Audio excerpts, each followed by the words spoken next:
It's a cold, gray morning, the kind of morning that makes you want to wrap yourself in a blanket and stay inside. On a lonely bench by the corner of a bustling street, a man sits quietly. His clothes are tattered, his face weathered, and his hands clutch a bag that looks like it has seen better days. People walk past him without a second glance, some crossing the street to avoid him. A few whisper under their breath. No one stops. But here's what they don't know. This man is not who they think he is. What if I told you he wasn't just some homeless man trying to make it through another day? What if he was a billionaire, testing the very fabric of humanity?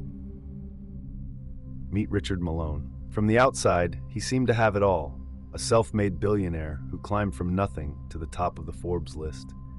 People admired him. They envied him. But behind all the success and the accolades, Richard had a question that gnawed at him day and night. Were people kind to him because of his wealth, or because of who he really was? It was a question that wouldn't leave him alone, no matter how much money he made or how many awards he received. He needed to know the truth. And so one day, Richard decided to find out. He stripped himself of his wealth, his expensive suits, and his name. He dressed in rags, smeared dirt on his face, and stepped into the world as someone completely different. It was a rainy Monday morning in Fairview, a small town with cobblestone streets and cozy cafes. The kind of place that looked warm and welcoming on the surface. Raindrops tapped against the cafe windows as the smell of fresh coffee filled the air. Inside Bennett's cafe, regulars were chatting over their usual orders. The hum of the espresso machine blended with the clinking of spoons against ceramic cups. Mr. Bennett, the cafe's owner, was busy behind the counter. He was a man who always wore a smile, but if you looked closely, you'd see that it didn't always reach his eyes.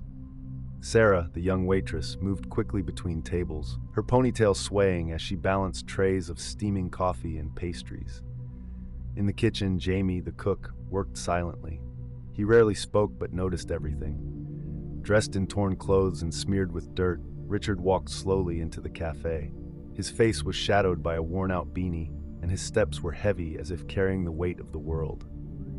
The doorbell jingled softly as he entered, but the lively conversations inside the cafe dwindled. Heads turned toward him. Eyes scanned his appearance, lingering on the tears in his jacket and the mud on his boots. A palpable silence filled the room, broken only by the soft clatter of a spoon falling onto a plate. Mr. Bennett's smile faded, replaced by a calculated expression. He approached Richard and asked, "Can I help you?" The tone was polite enough but carried an unspoken message. "You don't belong here." "I'd like a cup of coffee," Richard said simply. Mr. Bennett hesitated. He glanced around the room at the empty tables and then back at Richard. "We're full right now," he said, even though it was clear they weren't. Richard stood there for a moment, his expression unreadable. Just as he was about to turn and leave, Sarah stepped in. "I'll find him a seat," she said, her voice cheerful but firm. She led him to a small table near the window and handed him a menu. "Everyone deserves a warm drink on a day like this," she said with a kind smile. Richard nodded his thanks and sat down. But the tension in the room didn't fade. A man in a suit leaned toward his companion, whispering just loud enough for others to hear. "Why's he even here? He's going to scare off the regulars." Another woman wrinkled her nose and muttered, "The smell is unbearable." Richard heard it all, but he didn't react. He sat quietly, his hands resting on the table, his eyes scanning the room.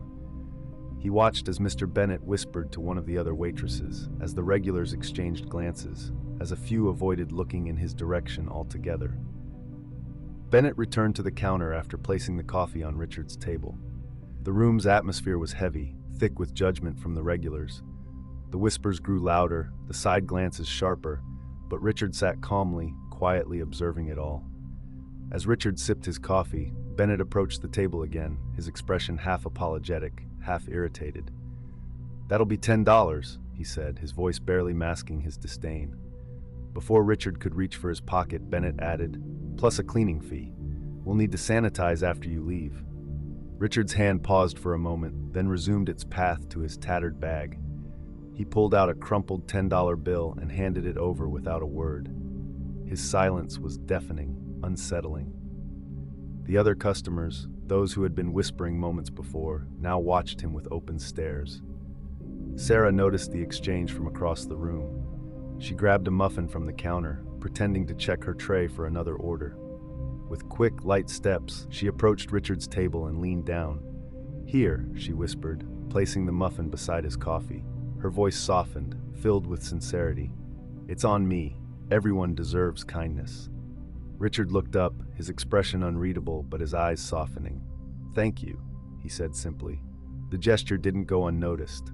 A well-dressed man sitting 2 tables away sneered audibly. "If you're going to start handing out freebies, at least give them to someone who doesn't reek," he said, loud enough for everyone to hear. The comment drew scattered laughter, and Bennett's face turned a shade darker. He walked back toward Richard, now more determined. "I think it's time for you to leave," he said curtly. "You've overstayed your welcome." Richard looked at him for a moment, his expression calm, but his gaze unwavering. Slowly, he stood, picked up his bag, and adjusted his worn-out jacket. "Thank you for the coffee," he said, his voice steady. As he turned to leave, Sarah stepped closer, her eyes glistening with tears. "I'm so sorry," she whispered, her voice cracking. "This isn't right." Richard gave her a small nod, his eyes briefly meeting hers, before stepping out into the rain. The cafe door closed behind him with a soft jingle, leaving the room in an awkward silence. The laughter that had erupted moments before was gone, replaced by an uneasy stillness. Richard walked through the rain, his thoughts as heavy as the storm clouds above. Is this how we treat those who seem to have nothing? He wondered. Does wealth truly determine worth? He replayed the day in his mind, the judgmental stares, the whispered insults, Bennett's actions. The only glimmer of light in the entire experience had been Sarah's kindness. One person, he thought. One person out of so many. The next morning, Bennett's cafe opened as usual. The regulars shuffled in, the hum of conversations and clinking of cups filling the air once again. But the routine was shattered when the cafe door swung open and Richard stepped inside. This time, he wasn't wearing tattered clothes. He was dressed in a tailored suit, his shoes polished to perfection.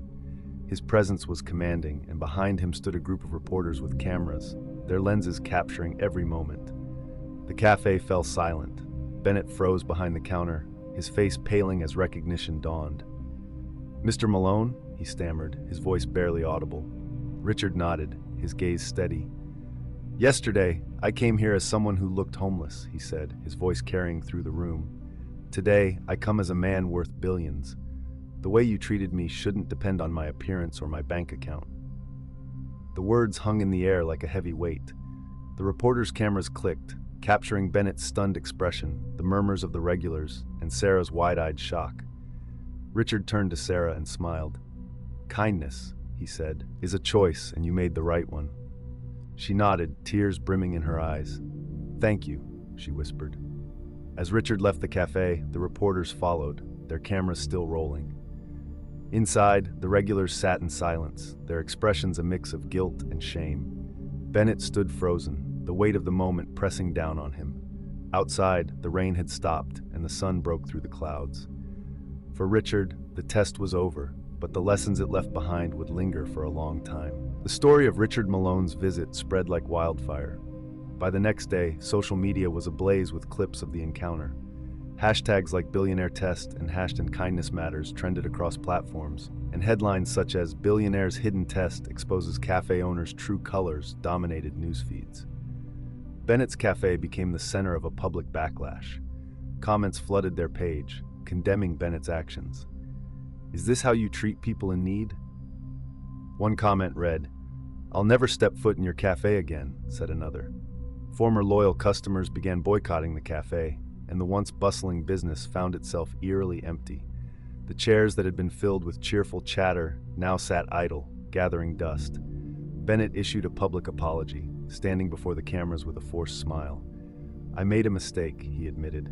"We all make mistakes. I promise to do better moving forward." But the damage was already done. The town's perception of him had shifted, and the trust he had spent years building was shattered in an instant. Meanwhile, Sarah received an unexpected call. It was from Richard Malone himself. Nervously, she met him at a private office downtown, unsure of what to expect. When she arrived, Richard handed her an envelope. Her hands trembled as she opened it. Inside was a letter offering her a full scholarship to one of the country's most prestigious culinary schools, along with a handwritten note from Richard.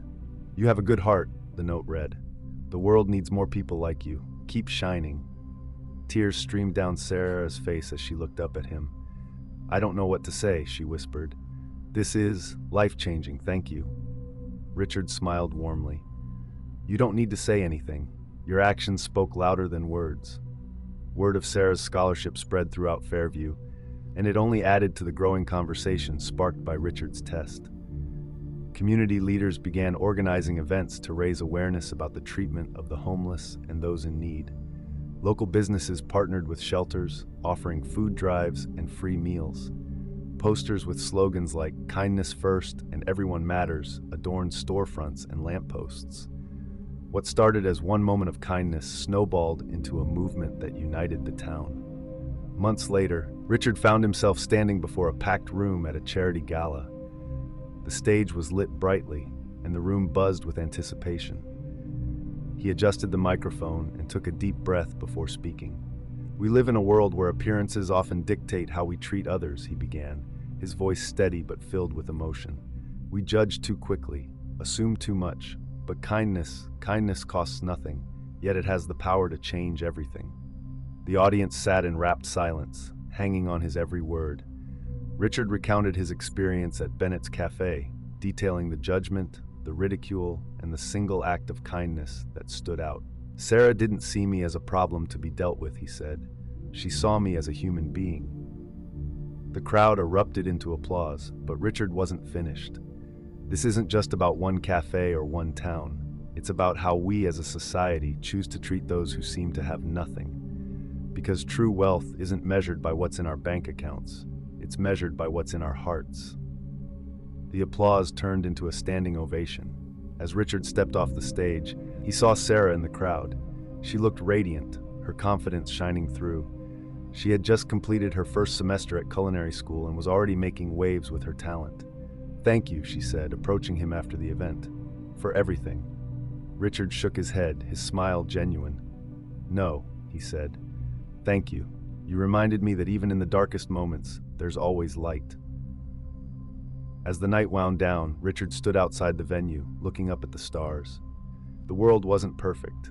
It still had a long way to go, but moments like these reminded him that change was possible, one small act at a time.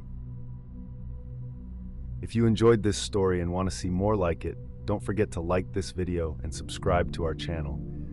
Your support helps us bring you more inspiring and impactful stories. And if you've ever experienced or witnessed a moment like this, drop a comment below and share your story. We'd love to hear from you. And remember, sharing this video can inspire someone else to make a difference. Thank you for watching, and we'll see you in the next story.